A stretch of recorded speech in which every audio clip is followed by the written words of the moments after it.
So right here, you can see this is the process actually in the store. They've actually already selected all the rice and beans and the other food items that they want. And here, the owner of the store is ringing them up on his phone and charging them in Bitcoin, and they're paying in over the Lightning Network. And so the transaction happens right away. And it's really a lot easier and faster than even using a credit card.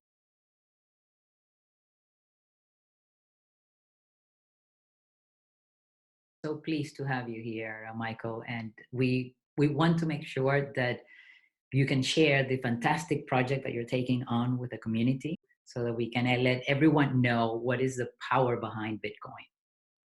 Hi, my name is Michael Peterson. I am the president and founder of MissionSake here in El Salvador, and here today to talk to you guys about our Bitcoin Beach project that we have actually reconfigured to help feed the town of El Zonte using Bitcoin during this time of crisis.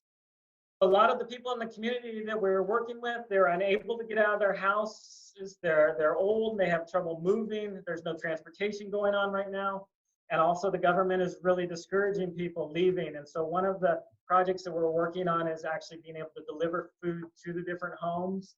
And you see us doing this here. And the great thing about Bitcoin is people can just text their orders and then pay over the phone with Bitcoin and have food delivered right to their house. So you have these people that are living in lamina shacks with dirt floors, and they're getting Amazon type delivery right to their doorstep. Can you tell us a little bit about what's happening in El Salvador, and especially where you live? Yeah, so El Salvador has been very proactive in the measures that they've taken against coronavirus. You know, depending on how you feel about those things, they've been very authoritarian and kind of militant. Some things that have kind of caused me some concerns, just as far as personal liberties and freedoms, but I understand we're trying to balance those things with the health risks. Right, El Salvador is currently under martial law for 30 days, so pretty much all of our constitutional rights have been restricted. And I think especially as I'm a resident of El Salvador, but I'm not a citizen, and so you really feel vulnerable during this time. There's military on the streets. They've arrested about 1,000 people so far for breaking the quarantine and put them in incarceration. And so it can be a little scary to go out. You're supposed to be able to go out twice a week to purchase food, but there's lots of stories of people who were going to do that and the police didn't believe them and put them in jail. And so we realize the police and the military have a difficult job. We realize they're just trying to enforce the rules for everybody's health, but it's definitely a tense time here. I read just a couple of days about some economic decisions that the president of El Salvador is taking there, like freeing the rent, electricity, give them a universal basic income. Is that happening? What are the central government's economic policies? Are these helping the people? The government is trying to do its best. They have told people that are working in certain sectors, especially the informal sectors, that they'll get a $300 one-time payment. But I think the expectations of how quickly that's going to happen and how many people are going to get that are not realistic. We're already starting to see that play out. Hardly anybody has gotten that payment, and we're already about 10 days into this. And so people are going hungry.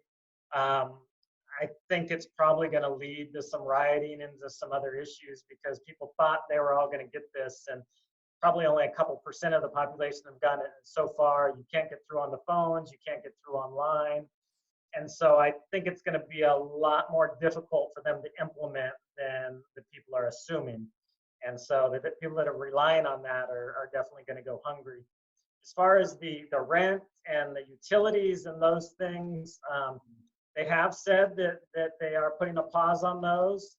And I think for the utility companies, that'll be pretty easy to do. For the rent, especially people are renting from private people, you know, if the renter has the owner of the house has their own payments to make and they're not getting the rent, it trickles up and it impacts everybody. And so I think a lot of times it's easy for the government to make promises, but to actually see those fulfilled is another story. In fact, when they announced the website where people could go to check on the $300, it crashed like literally 5 seconds later. Wow. And I haven't heard of anybody that's been able to get through over the telephone or online. And I don't, that's not really the fault of the government. I think that's normal in a situation like this, but I think they should have told the people more realistic expectations, that this would probably take a month to roll out and that they needed to make sure they had their own means to get food in the meantime. I think everybody was just feeling like the government was going to take care of them, and I just don't think they have that capacity. Sounds like the situation is much worse than we even expected.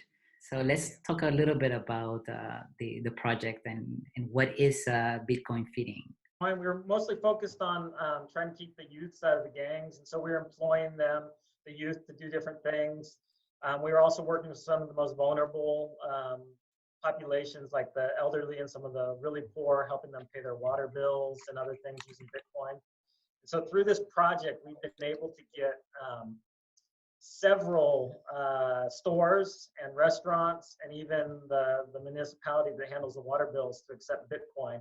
And we've trained probably about 50 to 100 of the youth in using Bitcoin. So as this crisis came upon us, we really already had the groundwork laid to be able to roll Bitcoin out in a bigger way. And so the youth have actually been helping train the rest of the town. We have 100 people so far that have received Bitcoin, $33 each worth of Bitcoin, that they've been able to buy basic groceries. And this week we're rolling out another 100. And the hope is that this will be a weekly payment we're able to make to the families throughout this crisis. Mike, I would like to ask you a question, and you trying to promote the usage of Bitcoin, and I would like to ask what is the biggest issue that you have to convince the local shops or merchants to use the Bitcoin? What is the most difficult part that they don't understand? I think, we all know with Bitcoin, the volatility is an issue, the ups and downs, and for shopkeepers to see that can be frightening for them. And so we've made some agreements that will kind of walk with them for the first couple months while they're learning how to deal with the volatility, and so that they don't take any big losses. The other issue is connectivity. That's not a huge issue, but there's people that they go to pay and they don't have any credit or saldo on their phone, and so they're not able to pay, and so they have to have somebody else open the hotspot for them. It can be a little, sometimes a little more cumbersome. It's been interesting though, during this crisis, all those objections and questions have kind of gone away because there's really no other options. People are desperate, and the stores are desperate for to be able to stay open and keep selling, but nobody has any money. And also the fact that Bitcoin can happen without any physical contact, without any passing of physical paper or having to touch hands, has been a real asset, as people are afraid of passing the virus. And it also allows, we have a population that are living in tin shacks and dirt floors, but now they have the ability to actually text an order to a store and pay through their telephone using Bitcoin and have their orders delivered. And so that's a huge benefit, especially right now. And so for us, actually, this crisis has really opened people's minds to the use of Bitcoin and just seeing the strengths of it. And what about the people? I mean, they understand, it's really necessary that they understand how the technology works, or they just see the benefit and they just start to use it without know the technology behind. What is your opinion about that? Do you think it's necessary that they understand the technology? I think what we've found from the beginning in our project is if you try to overload people with the technology from the beginning, a lot of them are put off and they never enter into it. And so what we've found is the best thing is to get them at least a small amount of Bitcoin, have them transact in it, and then their curiosity is piqued and they start reading online articles, they start asking me questions about different things about Bitcoin, and their understanding of the technology grows over time. I think if you focus too much on the technology right off the bat, sometimes you just kind of put a wall up. And so we're trying to find that balance. We definitely know that the technology is what makes Bitcoin special, and we definitely don't want to downplay that aspect of it, but we also, want to make sure that people aren't put off by that. Just showing them how to use a wallet. We have been using a custodial Lightning wallet just because it has the easiest user interface. And so initially getting them up with small amounts, we don't really focus on, the aspect of holding your keys and all those more important things that as they get more into it, then we start to tell them, okay, you need to make sure you protect this. These are the different ways you can protect it. But if you start with that, a lot of times it just overwhelms them. And so what we found is just getting people to transact first and then pushing them in that direction. That usually is the most effective method. Go next. I would like to know, how are you selecting the families that are receiving these funds? Yeah, good question. So we've been in this community. We've had a home here for 15 years, and we have a lot of local employees, and we already do a lot of local outreach. And so we have a good idea of who the families are that are most in need. But we've also been just reaching out, putting stuff out on the social networks and letting people tell us about families that are in dire situations or having families contact us directly. And it's been surprising in this situation. Even some of the people that you would have expected would be able to weather this pretty easily, just because, they have a car, or they maybe have a little higher, they had a business. Sometimes they have nothing right now because everything was just cut off basically overnight. So even some of the people who have historically been even maybe lower middle class here now literally don't have any food in their house and don't know how they're going to feed their kids. And so we've kind of been adapting along the way, but we're definitely focusing on those who are most in need. How did you manage that people actually go to local grocery shops that will also accept Bitcoin then, and you keep flowing the Bitcoin as a means of transfer value instead of just maybe leaving people to cash out their Bitcoin to local currency and just forget about it? Yeah, so that's been one of the points from the beginning. We want to, obviously the first point is to help the people, but we also want to encourage Bitcoin adoption, because long-term we think that will bring the biggest benefit to the town. And so we have been working with a number of stores and incentivizing them to accept Bitcoin. We train them in Bitcoin. We pay to have signs made for their business that include the Bitcoin logo and the fact that they accept Bitcoin. We walk with them if there are big drops in Bitcoin. We will help them mitigate those losses by contributing some extra Bitcoin to them during that time so that they're not stuck with huge losses. We haven't had to do that a lot, but just the fact that we're willing to do that for the people has been helped them to be able to accept it. And then we also have a Bitcoin ATM that we had installed in town about a month ago. And that was a huge benefit just for people realizing, okay, this really is money. This really has value to it.